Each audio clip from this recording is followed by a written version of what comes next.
सभी को मेरा नमस्कार। जूलॉजी की इस ऑनलाइन क्लास में मैं हंसराज प्रिया आप सभी का स्वागत करता हूं, अभिनंदन करता हूं। जैसा कि हम जूलॉजी सब्जेक्ट में विभिन्न विषयों को पढ़ रहे हैं, उसी कड़ी में आज हम जूलॉजी में एक पैरासाइट के बारे में पढ़ेंगे। आज हम ट्राइकोमोनास के बारे में पढ़ेंगे।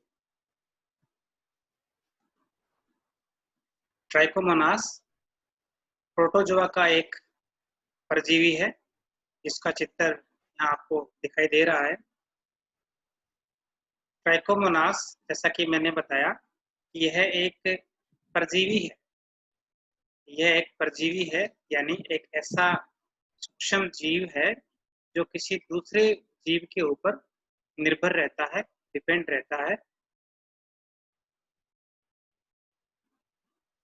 प्रोटोजोआ फाइलम के अंदर अनेक पैरासाइट आते हैं, उसी में से एक परजीवी है ट्राइकोमोनास, जिसकी कई स्पीसीज होती है। ट्राइकोमोनास बक्केलिस, जो मनुष्य के बक्कल कैविटी या मुख में पाया जाता है। ट्राइकोमोनास होमिनिस, जो बड़ी आंत में पाया जाता है। ऐसे ही ट्राइकोमोनास वेजाइनलिस, जो मनुष्य के जनन तंत्र में पाया जाता है। इसी प्रकार ट्राइकोमोनास फीटस होता है, जो पशुओं में पाया जाता है। इस तरह से ट्राइकोमोनास की कई जातियां होती है, जो मनुष्य तथा अन्य पालतू जानवरों में, पशुओं में पाई जाती है। और मनुष्य के अंदर मुख्यतः ट्राइकोमोनास वेजाइनलिस नामक स्पीसीज होती है, जो कि रोग पैदा करती है। अब हम ट्राइकोमोनास की संरचना के बारे में जानेंगे कि ट्राइकोमोनास कैसा दिखता है, क्या होता है। जैसा कि मैं बता चुका हूं कि यह एक प्रकार का परजीवी है। परजीवी में भी ये एक एंडोपैरासाइट है, यानी अंतः परजीवी है, यानी शरीर के अंदर यह निवास करता है। इसकी संरचना कुछ इस तरह से दिखाई देती है, जैसा कि यहाँ चित्र के द्वारा आपको दिखाई दे रहा है। ट्राइकोमोनास लगभग नाशपाती के आकार का या अंडाकार आकृति का होता है, जिसका जो अग्र भाग होता है वो थोड़ा गोलाकार होता है। ये इसका अग्र भाग है, तो लगभग गोलाकार है। अग्र भाग पर इसमें एक केंद्रक पाया जाता है। ये इसका न्यूक्लियस या केंद्रक होता है, और इस केंद्रक में अनेक केंद्रिकाएं पाई जाती है। यानी एक केंद्रक होता है और इस केंद्रक में अनेक केंद्रिकाएं इसमें पाई जाती है। केंद्रक के अग्र भाग पर इसमें एक साइटोस्टोम या कोशिका मुख पाया जाता है। ये इसका कोशिका मुख या साइटोस्टोम होता है। और यहीं पर इसके पास में ही यहाँ एक इसमें बेसल बॉडी या ब्लीफेरोप्लास्ट नामक संरचना होती है, आधारीय कणिका होती है, जिससे लगभग 3 से 5 तक फ्लैजिला इसमें अग्र भाग की ओर निकले रहते हैं। इन फ्लैजिला को हम कहेंगे एंटीरियर फ्लैजिला। ये सभी फ्लैजिला यहाँ ब्लीफेरोप्लास्ट से निकलकर शरीर के अग्र भाग की ओर निकले रहते हैं। इनको हम कहेंगे एंटीरियर फ्लैजिला। इनकी संख्या 3 से लेकर 5 तक हो सकती है। ये सभी एंटीरियर फ्लैजिला हैं। और इसी तरह यहाँ से एक फ्लैजिला निकलने के बाद में इसके शरीर के सारे होता है, शरीर के पश्च भाग तक पहुंचता है और पश्च भाग पर जाकर फ्री हो जाता है। ये फ्लैजिला यहीं से निकलता है और यहाँ यह इसकी झिल्ली से जुड़कर अंडुलेटिंग मेम्ब्रेन का निर्माण कर लेता है, यानी तरंगित झिल्ली का निर्माण कर लेता है और पश्च भाग पर जाकर फ्री हो जाता है। इसे हम कहेंगे पोस्टीरियर फ्लैजिला। ये एक पोस्टीरियर फ्लैजिला होता है, जो लंबा होता है, अत्यधिक लंबा होता है। अग्र भाग से लेकर शरीर के पश्च भाग तक ये पाया जाता है और बीच में यह इसकी झिल्ली से जुड़कर अंडुलेटिंग मेम्ब्रेन या तरंगित झिल्ली का निर्माण कर लेता है। इस तरंगित झिल्ली के नीचे इसे सहारा देने के लिए एक रोड लाइक स्ट्रक्चर होती है, छड़ के समान स्ट्रक्चर होती है, जिसे हम कोस्टा कहते हैं। ये कोस्टा होता है जो तरंगित झिल्ली को सहारा प्रदान करता है। इसी प्रकार इसके शरीर के मध्य भाग में भी एक छड़ के समान संरचना होती है, जो बिल्कुल शरीर के मध्य भाग में है, जो शरीर के बाहर तक निकली रहती है। इसका नुकीला सिरा शरीर के बाहर निकला रहता है। इस संरचना को हम कहेंगे एक्सोस्टाइल। ये एक्सोस्टाइल होता है, जो कि शरीर को आलम्बन या सहारा ही देता है, और इसका शरीर से बाहर निकला हुआ नुकीला जो भाग है, उसे हम कहेंगे सूप या स्पाइक। ये स्पाइक होता है, और इसकी सहायता से यह जो पैरासाइट होता है, वह परपोषी की शरीर की सरफेस से आसंजित होता है या अटैच होता है या चिपका हुआ रहता है। इसी प्रकार ब्लीफेरोप्लास्ट या बेसल बॉडी के पास में भी दो संरचनाएं पाई जाती है, जिसे हम पैराबेसल बॉडी कहेंगे। इस तरह से यह जो प्रोटोजोआ का पैरासाइट है यानी ट्राइकोमोनास वेजाइनलिस, जो कि मनुष्य यानी मेल फीमेल दोनों के ही जनन तंत्र में यह पाया जाता है।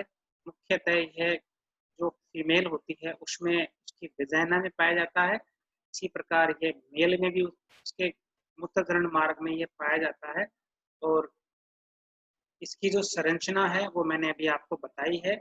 यह अग्र भाग इसका गोलाकार होता है, जहाँ पर केंद्रक है, साइटोस्टोम है, बेसल बॉडी वगैरह पाए जाते हैं। बेसल बॉडी से इसमें कुछ 3 से 5 तक एंटीरियर फ्लैजिला निकले रहते हैं, और इसके शरीर में एक पोस्टीरियर फ्लैजिला भी होता है, और पोस्टीरियर फ्लैजिला से ही इसमें अंडुलेटिंग मेम्ब्रेन या तरंगित झिल्ली का निर्माण होता है, जिसके नीचे कोस्टा नामक संरचना इसे सपोर्ट या सहारा देती है। शरीर के मध्य में जो छड़ है, एक्सोस्टाइल है, उसका स्पाइक के रूप में उसका भाग बाहर निकला रहता है, जिसकी सहायता से यह परजीवी परपोषी की सतह से चिपका रहता है या आसंजित रहता है। इस तरह से इसकी ये बहुत ही सरल सिंपल प्रकार की संरचना होती है। चित्र के द्वारा भी इसकी संरचना आप देख सकते हैं कि इसमें एक न्यूक्लियस दिखाई दे रहा है, फ्लैजिला दिख रहे हैं, इसमें एंडोलेटिक मेम्ब्रेन भी इसमें दिखाई दे रही है। ये देखिए यहाँ भी इन्हें ट्राइकोमोनास के अनेक चित्र दिखाई दे रहे हैं।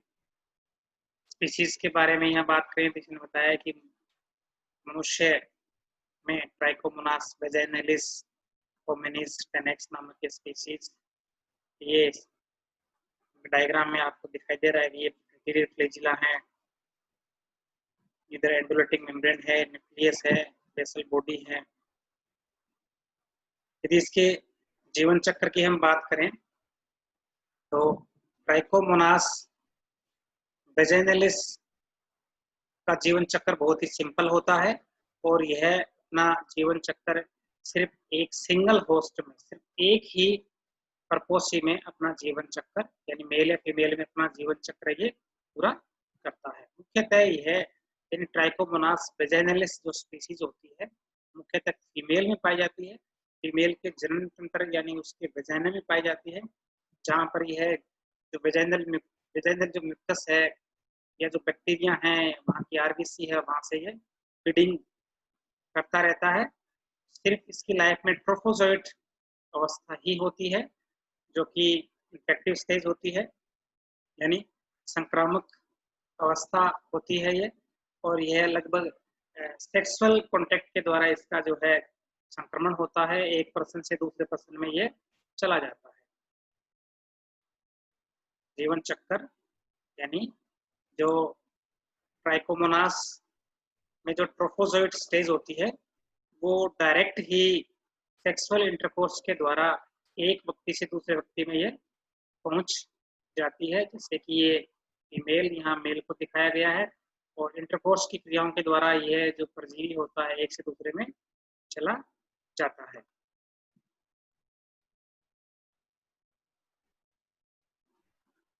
ट्राइकोमोनास के संक्रमण के बारे में कि जो ट्रोफोजोइड स्टेज होती है, जो कि मनुष्य यानी फीमेल की वेजाइना में या मेल की जो जनन अंग है, प्रोस्टेट ग्लैंड है, वहाँ पर ये होता है। वहाँ पर निवास करते हुए यह परजीवी लॉन्गिट्यूडिनल बाइनरी फिजन करता है, यानी यह द्विविभाजन के द्वारा यह प्रजनन करता है, और 1 से 2, 2 से 4 इस तरह से इसकी संख्या वो बढ़ती जाती है। इस तरह से जो मनुष्य के जो प्रजनन अंगों में जहाँ पर यह रहता है, वहाँ पर अपनी संख्या में यह वृद्धि करता है, और सेक्सुअल इंटरकोर्स के द्वारा यह एक मनुष्य से दूसरे मनुष्य में यह फैलता रहता है, इसका संक्रमण है वो बढ़ता रहता है। यानी जो ट्राइकोमोनास जो परजीवी होता है, ये एक मनुष्य से दूसरे मनुष्य में डायरेक्ट फैलता है। ये सिर्फ एक ही प्रकोष्ठी पे ये डिपेंड रहता है और डायरेक्ट इसका संक्रमण होता है तथा इसके द्वारा उत्पन्न होने वाले रोग को हम ट्राइकोमोनियासिस कहेंगे, यानी ट्राइकोमोनास से होने वाला जो रोग है उसे हम ट्राइकोमोनियासिस कहेंगे। इसके द्वारा कुछ सिम्टम यहाँ दर्शाए गए हैं, क्योंकि मुख्यतः ये प्रजनन अंगों को संक्रमित करता है, तो इसके संक्रमण होने के कारण ट्राइकोमोनियासिस नामक जो बीमारी होती है, उसमें जो संक्रमित जो क्षेत्र होते हैं वहाँ पर जलन है, खुजली है, इस तरह के लक्षण है वो उत्पन्न होते हैं। इसके अलावा प्रजनन अंगों से एक लिक्विड का डिस्चार्ज या स्राव भी वहाँ होता है। साथ ही जो इंटरकोर्स की क्रियाएं होती है वो भी पेनफुल हो जाती है। जैसे कि मेल और फीमेल में इस तरह से सिम्टम उत्पन्न होते हैं ट्राइकोमोनियासिस के दौरान। फीमेल में वेजाइनल डिस्चार्ज प्रारंभ हो जाता है कि जनन अंगों से प्रजनन अंगों से वहाँ से एक लिक्विड का स्राव है वो श्रावित होता है। वेजाइनल ब्लीडिंग भी हो सकती है, जैसा कि मैंने बताया कि बर्निंग है ना, और स्वेलिंग है, इस तरह के जो लक्षण है वो प्रकट होते हैं। इसी प्रकार मेल में भी कुछ लक्षण प्रकट होते हैं ट्राइकोमोनियासिस। यानी संक्रमित जो क्षेत्र होते हैं वहाँ पर जलन है, इचिंग है और डिस्चार्ज, लिक्विड का डिस्चार्ज, इस तरह के सिम्टम है वो ट्राइकोमोनियासिस नामक बीमारी में होते हैं। इसी तरह एक ट्राइकोमोनास फिटस नामक स्पीशीज भी होती है जो पशुओं में रोग फैलाती है, उन्हें संक्रमित करती है। जैसा कि इसमें दर्शाया गया है, जो ट्राइकोमोनास फिटस है वो पशुओं में फीमेल में उसका यदि संक्रमण हो जाता है तो जो अर्ली एम्ब्रियोनिक डेथ है वो हो जाती है, यानी अबॉर्शन हो जाता है, जिसे हम ट्राइकोमोनास बोवाइन ट्राइकोमोनास कहेंगे। जैसा कि इस चित्र में दिखाया गया है, जो ट्राइकोमोनास फिटस के द्वारा जो पशु है वो यदि संक्रमित हो जाते हैं जिससे कि अबॉर्शन हो जाता है, इसमें भी वही दिखाया गया है। यदि हम ट्राइकोमोनियासिस के डायग्नोसिस की बात करें तो कुछ विधियां हैं जिसके द्वारा इसके संक्रमण का पता लगाया जा सकता है।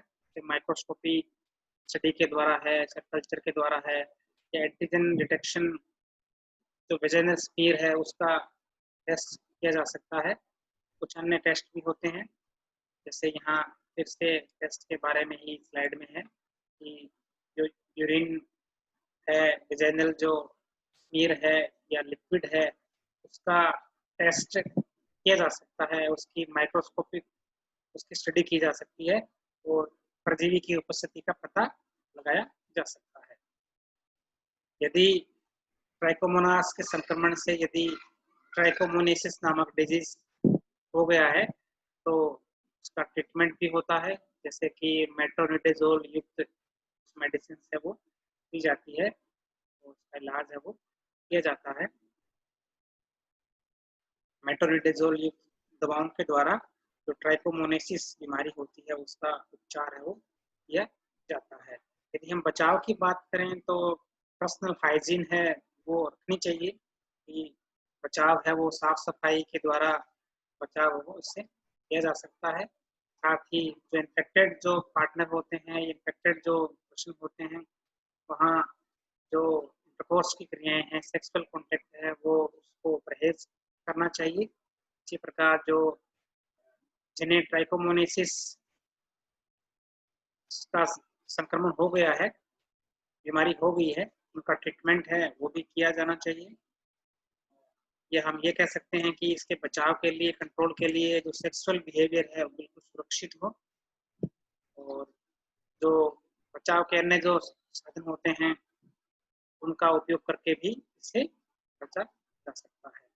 तो आज हमने प्रोटोजोआ के एक परजीवी ट्राइकोमोनास के बारे में हमने पढ़ा और ट्राइकोमोनास जो कि प्रोटोजोआ का एक सदस्य है और इससे ट्राइकोमोनेसिस नामक रोग उत्पन्न होता है।